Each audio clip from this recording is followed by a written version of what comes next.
के समय में देश के अलग अलग हिस्सों का हाल जानना जरूरी है और उसके लिए हम पहुंचे हैं इस समय उत्तराखंड। ये ऋषिकेश है जहां पर साल के इस समय में आपको हमेशा एडवेंचर स्पोर्ट्स करते हुए पर्यटक नजर आ जाएंगे। जो यहाँ पर राफ्टिंग होती है या फिर इससे कुछ पीछे बंजी जंपिंग होती है, उस तरह की चीजें आपको हमेशा दिखेंगी। लेकिन लॉकडाउन की वजह से यहाँ पर सन्नाटा है। इसके साथ ही जो धार्मिक पर्यटन है यहाँ पर, वो भी पूरी तरीके से ठप पड़ा है इस समय। अगर हम समूचे उत्तराखंड की बात करें तो पूरी अर्थव्यवस्था का 83% पर्यटन पर आधारित है।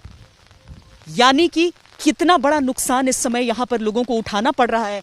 ऊपर से ये बेमौसम भारी बारिश जिसकी वजह से फसलें भी तबाह हो रही हैं। लेकिन हम ऋषिकेश के भीतर जाकर लोगों से बातचीत करके ये जानते हैं कि एक तरफ तो प्रदूषण मुक्त हो रहा है, गंगा का पानी पीने लायक बताया जा रहा है कि अब यहां पर ऋषिकेश में है, लेकिन लोगों की जिंदगी का क्या हाल है वो भी जानना आवश्यक है।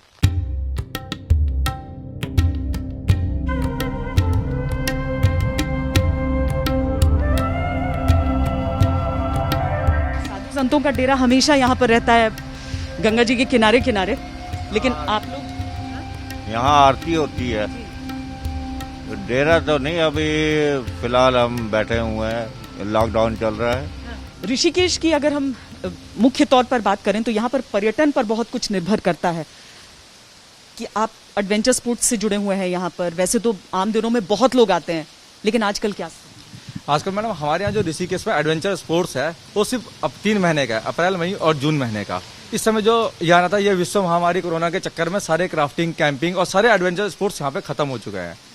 और हमारा इस बार अपनी उत्तराखंड सरकार से भी कहना है कि इस समय जो पोजीशन केंद्र सरकार हो चाहे उत्तराखंड सरकार हो कि हमें किसी तरह की छूट तो हो नहीं पाएगी, लेकिन हम चाहते हैं कि जो हमारा प्रचार है, मतलब वो हमने कभी भी अपना नेशनल किसी भी न्यूज चैनल में अपने उत्तराखंड का कोई पर्यटन को लेकर के कोई नहीं चला। हमारे यहाँ टिहरी झील है, उसका कोई प्रचार नहीं। हमारे यहाँ राफ्टिंग है, कैंपिंग है, हमारे यहाँ के मंदिर है। सिर्फ जब हमारे यहाँ बद्रीनाथ के कपाट खुलते हैं तो एक 5-7 सेकंड की एक न्यूज आती है कि बद्रीनाथ केदारनाथ 4 धाम के कपाट खुल गए और कपाट बंद हो गए। कि थोड़ा ज्यादा होना चाहिए इसके बारे में प्रचार, क्योंकि ये जो 3 महीने का आपको नुकसान होगा, दरअसल आपको पूरे साल भर का नुकसान है। ये हमारा 3 महीने का नुकसान नहीं है मैडम, ये हमारा अगले साल मार्च तक का 21 तक का नुकसान पूरा बुक हो चुका है। 4 धाम की यात्रा दरअसल शुरू हुई, लेकिन 4 धाम की यात्रा कह के भी कोई यात्रा होगी नहीं। कोई यात्रा नहीं होगी इस समय, पूरा यात्री है ही नहीं इस समय कोई भी। कल कपाट खुल गए थे गंगोत्री के, इस समय पब्लिक कोई नहीं आ रही है। सारा यूनियन, ये टैक्सी यूनियन वगैरह सब काम ठप पड़ा है। लेकिन आप लोगों का अपना कैसे चल रहा है, क्योंकि यहाँ पर सारे होटल तो वीरान पड़े होंगे। आपका अपना काम कैसे चल रहा है, अपने पैसे कैसे हो पा रहे हैं? नहीं, कहीं कुछ काम है ही नहीं। हम सब इस समय बिल्कुल डाउन हो रखा काम, कोई कहीं से कोई कमाई का कोई साधन नहीं है। यहाँ पर सब कुछ एकदम ठप पड़ा है। अधिकतर हम हरिद्वार, ऋषिकेश, ये पूरा जो ऊपर टिहरी देखें तो यहाँ पर सब धार्मिक टूरिज्म का भी बहुत महत्व होता है। अब ऐसे में समझिए कि जो गंगा जी में जो मछलियां हैं, उन्हें खाना खिलाने के लिए जो पर्यटक यहाँ पर आते थे वो आटे की गोलियां दिया करते थे। अब मछलियों को लगी है आदत, तो यहाँ पर ये परोपकार के तहत ही ये मछलियों के लिए आटे की गोलियां ऐसी बनाई जा रही हैं। और यहाँ पर खाने पीने सबकी आप व्यवस्था करते हैं, घर घर बांट कर आते हैं। मैम, पहले दिन जिस दिन लॉकडाउन शुरू हुआ था तो उस दिन ही हमने ये संकल्प लिया था कि हम लोगों को घर से बाहर निकलने के लिए मना करेंगे। तो कुछ परिवार हमारे यहाँ ऐसे हैं जो बहुत ही निर्धन है। एक माता जी है, उसके 3 बच्चे हैं, उनके यहाँ कमाई का कोई जरिया नहीं है, ना उन पर राशन कार्ड है। तो उन लोगों को हमने शुरू किया ये कार्यक्रम। आप लोग आम दिनों में यहाँ पे किस चीज की दुकान लगाते हैं?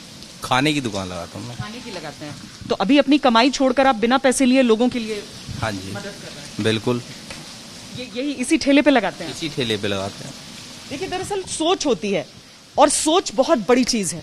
अगर एक छोटे से शहर में जहां पर लोगों के जो रोजमर्रा की जिंदगी है उसका इकलौता साधन यानी कि पर्यटक नहीं आ सकते हैं और अभी किसी को नहीं मालूम कब तक आएंगे, तो वहां पर अगर हर एक व्यक्ति अपना हाथ बढ़ा रहा है तो ये बहुत महत्वपूर्ण है। लेकिन इसके साथ ही ये भी जरूरी है कि लॉकडाउन से जब देश बाहर निकलने की शुरुआत करेगा तो इन सब को, यानी यहाँ पर जो होटल हैं, यहाँ पर जो एडवेंचर स्पोर्ट्स वाले हैं, यहाँ पर जो छोटे छोटे अपने बूते जिन्होंने कामकाज शुरू किया हुआ है, उनके लिए भी किसी तरह के इंतजाम, उन्हें भी उस सोच का ही हिस्सा रखा जाए।